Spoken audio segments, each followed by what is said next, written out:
It's been almost a month since the Jacksonville teen was spotted on this surveillance camera leaving Terry Parker High. Her family says she was 5 months pregnant, expecting a girl. On December 19th, that a frantic call was made to 911. It's going straight to voicemail. Our phone never goes to voicemail. According to reports, Sawyer was under the impression that she and her uncle, Jonathan Quillis, would run away together. He's believed to be the baby's father. To be clear, do you think it's foul play?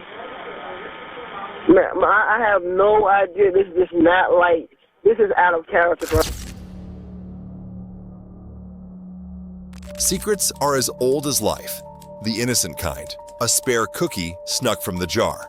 Others bury deep, festering until tragedy rages free.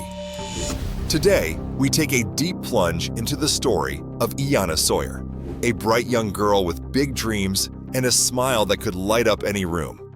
Behind that charming smile, though, hid a secret so dark that it became her everything. Before we begin, give this video a like, subscribe, and hit that little bell icon so you never miss a new story. And trust me, you'll want to stick around for this one.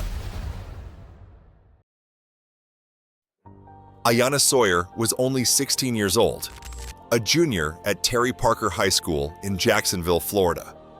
She was known for her infectious laugh, razor-sharp wit, and an ambition that outpaced her years. Friends and family recall her as a happy-go-lucky girl with dreams of becoming a lawyer or a pediatrician. Her mother described her as a breath of fresh air, who could talk her way out of anything. But Iyana's life wasn't all bright and filled with laughter. She had challenges just like any other teenager, but she resolved to make something out of her life, to rise above the challenges as she focused on her studies to secure a promising future. But what if the ones who are supposed to protect you become your worst betrayals? Sometimes, evil doesn't wear a mask. It wears a face quite familiar to you. Iyana was last seen alive on December 19, 2018.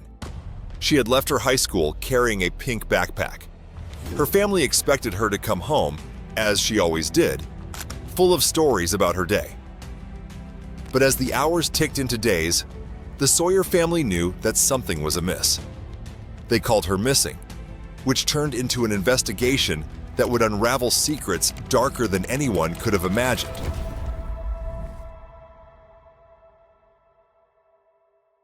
It wasn't long after these final images were taken showing Iyana Sawyer leaving school early on December 19th that a frantic call was made to 911. It's going straight to voicemail. Our phone never goes to voicemail. At first, police treated her case as a routine missing persons investigation. Leads were scarce. Friends and classmates described Iyana as well-adjusted and happy. But behind closed doors, there was a turmoil secret that not even her closest friends had an inkling about. Now, I know what you're thinking. She ran away. Teenagers do that, right? Well, not this time. This time, the truth was far more sinister. As detectives dug deeper, they learned Iyana was 5 months pregnant. Who was the father? And, as if by degrees, a disturbing picture began to emerge. Investigators later discovered the father of Iyana's unborn child to be no other than her uncle by marriage, Jonathan Quilles. Yes, you heard it right. The man who was supposed to be the protector turned out to be the predator. Jonathan Quilles is the #1 suspect in the disappearance of IS and now the murder of IS and her unborn child. Uncle Jonathan family barbecues will never be the same again. Jonathan Quilles worked at an automotive junkyard and had a troubling history. Text messages and Snapchat exchanges that were exchanged between Quilles and Iyana provided a chilling portrait of manipulation and abuse. Quilles frequently sent messages that veered between declarations of love to veiled threats, such as, "You're stuck with me until you die." Charming, right? The kind of love letters Shakespeare probably wrote, if Shakespeare were a sociopath. In one surprising turn of events, Jonathan's brother, Joseph Quilles, gave a key break-in. Joseph told police that Jonathan had confessed to him to killing Iyana. Joseph Quillis says that he loves his brother, but at the end of the day, it comes down to the fact that this is not about his brother, but about finding a missing girl. The actions of Jonathan Quiles point to an almost calculated attempt to erase not only Iyana Sawyer, but the evidence of their connection. According to Quiles' confession, he orchestrated the meeting with Iyana at his workplace, Ace Pick Apart, under the guise of discussing her pregnancy. Quiles felt desperate and cornered, fearing exposure as the father of Iyana's unborn child, a secret that could have wide ramifications personally and legally. At the junkyard, he first tried to strangle Iyana. When she resisted, he shot her with a 9mm handgun. He had her sitting in a vehicle. He picked her up. He had her sitting in a vehicle, waiting. He tried to strangle her. It didn't work out. He couldn't stomach it. And so then he later went and shot her in the chest. And then he proceeded to Why? Because Iyana refused to have an abortion, a detail he would later chillingly relate to his brother and a jailhouse informant. Quiles' knowledge of forensic decomposition, learned from his late mother, who worked in a morgue, made him especially calculated in the disposal of her body. He put her in a dumpster, knowing it would go to a landfill, thereby correctly burying the evidence under thousands of tons of waste. No direct evidence. There will be no DNA to say he's the father. Items found during forensic searches of the Otis Road landfill included a textbook connected to Iyana and her underwear with Quiles' DNA. Those corroborated his confession, despite the defense's claims that without a body, the case couldn't be considered complete. Quiles' disturbing indifference extended to his remarks in jail, where he not only admitted to the crime, but discussed the implications of decomposition in a manner free of remorse. Prosecutors emphasized these points as a way to illustrate a man completely unencumbered by guilt, a fact that even shocked members of the jury and the family. Fast forward to September 2023, and after almost 5 years of painstaking investigation, including jailhouse confessions and DNA evidence, Jonathan Quiles went to trial for first-degree murder, the murder of Iyana's unborn baby, and sexual battery. Prosecutors painted a damning picture of a man willing to kill his niece to cover up his crimes. At trial, the jury listened to Quiles' taped confession to jailhouse informants, in which he described the crime with chilling nonchalance.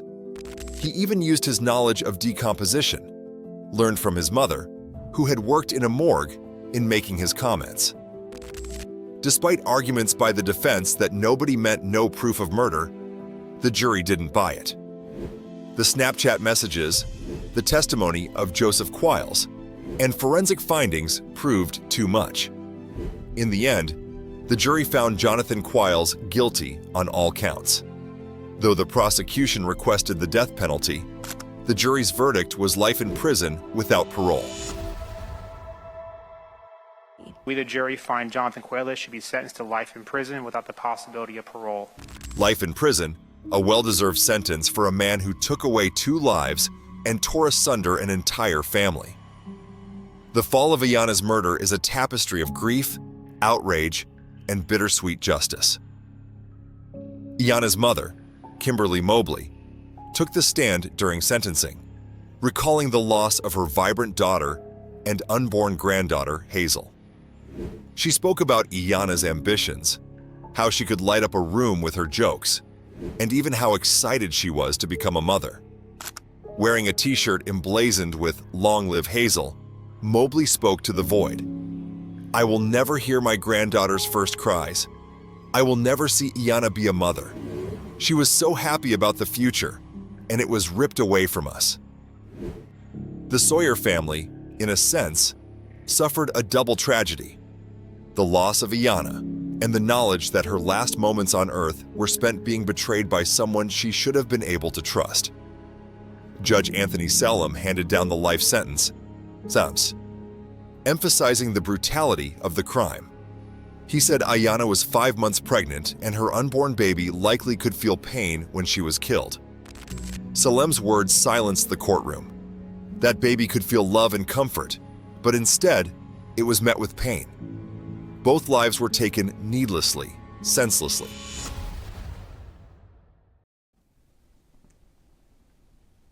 That baby was a real person.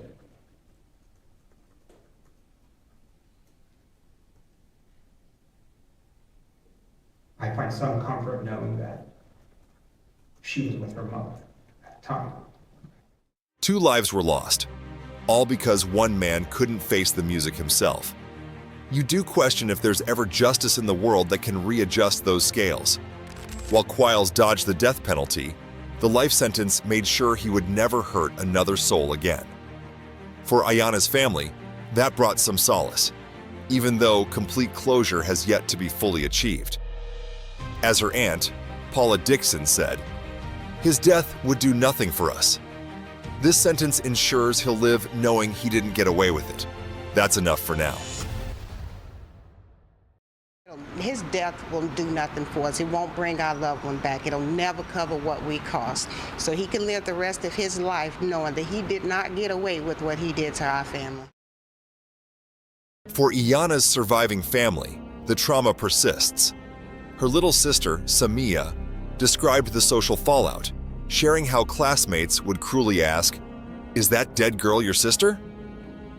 These comments highlighted how the community had failed to protect grieving loved ones from further hurt. Meanwhile, the case has contributed to a wider effect on public discussion about abuse and the failures of family structures to protect vulnerable members. Advocates use Iyana's story as a cautionary tale, showing just how predators can mask themselves in plain sight.